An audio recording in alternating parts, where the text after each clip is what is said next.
Hi everyone. One day, driven by a need to get out from under the shadow of a recurring dream incurred by my divorce, I decided to step out into nature.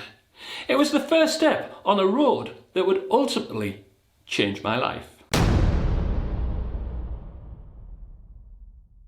One of the impacts of the divorce was my default anxiety dream got replaced. My default anxiety dream always followed a similar format, turning up for an exam without having studied or been to any of the classes. Invariably, it was always maths. And when these dreams happen, they're quite stressful, though I haven't had one in a very long while. The anxiety dream did actually get replaced and updated after I did the MBA. It was very similar, but it became me reaching the deadline for my research project without ever having started it. So at least my anxiety dream is always contextual. While the MBA was an all-round great achievement, the origin of this format comes from my time in school and my struggle with maths, and surprisingly, being in a remedial class for reading in junior school. Yeah, you heard that right. Considering how everything turned out, that fact is pretty crazy now. I'd never had anxiety dreams for a good long while, until the divorce, of course, brought another one into play. The dream was very simple. My wife would return. Exactly how or why was a total mystery. And then multiple variations of a stressful process would play out where we'd actually break up again and wouldn't be able to make it work because she'd never explain why she left. It's obvious why this was happening, right? It was my subconscious wrestling with the deep-rooted question of the day that it couldn't find the critical answer to. Weirdly, it always seemed to happen on a weekend, often a Sunday morning. I'd wake up with the dream lingering in my brain and it would impact the whole day. It did mean for a good long while I was often very down on Sundays. The fact it was a weekend is important because one weekend I just chose to act, to start doing things on a weekend to break this morose cycle. So one day I just got in the car and went for a hike to a local hill. So I've decided to take a different approach this weekend, basically in response to me getting a bit morose on late Sunday afternoon, early evening. I mentioned it on the last weekend vlog. Sorry, I'm just swapping hands. I thought, you know, don't sit around the house too much, try and get out and about. So this morning, I think it's about 10:15, I'm going to climb a hill. You may not find that strange, but this was actually a strange choice because it came out of nowhere. Up until that point, I'd had zero significant history of getting out and hiking around nature. It just didn't really feature as part of my life. Whenever we went away on holiday in the past, we tended to acknowledge that we favoured the grand spectacle of highly commercial environments. We were more Disney World and Las Vegas than soaking up the bounties of nature. Even when we went to the Grand Canyon while staying in Vegas, we wore all the wrong clothes. We forgot that maybe being higher up was colder. And we went back thinking it was a canyon and it was grand, but we shrugged our shoulders and went to the next casino show. It's true my wife had a brief outdoor girl phase. In one of the numerous mercurial rebrandings she did over the course of our 20 years together. But it was short-lived.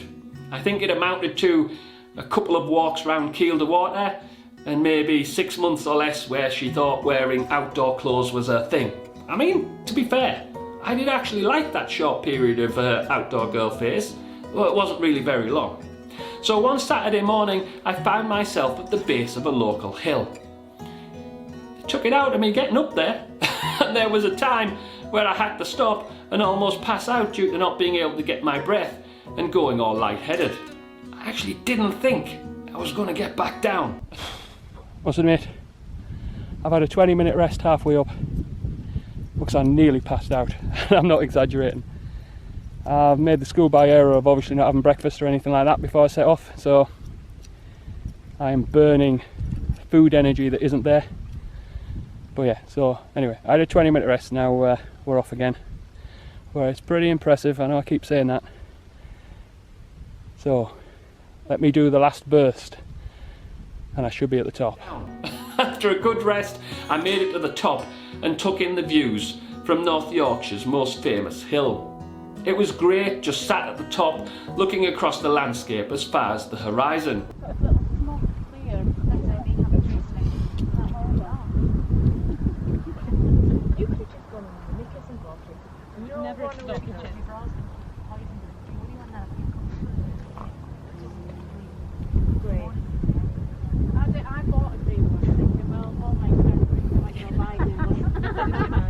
Then we don't need to explain. Yeah, exactly.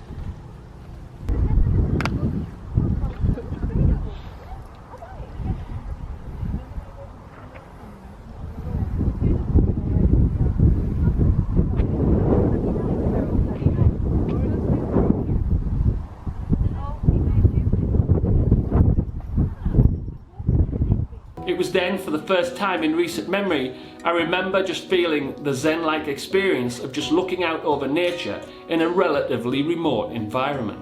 And that started off a whole series of walks. I went on a number of local walks documenting the experience under the Nature's Theme Park playlist. I mean, it had that name because at the time I was still deluding myself the channel had some sort of semi-permanent link to theme park coverage. Yeah, and it was an attempt to branch out.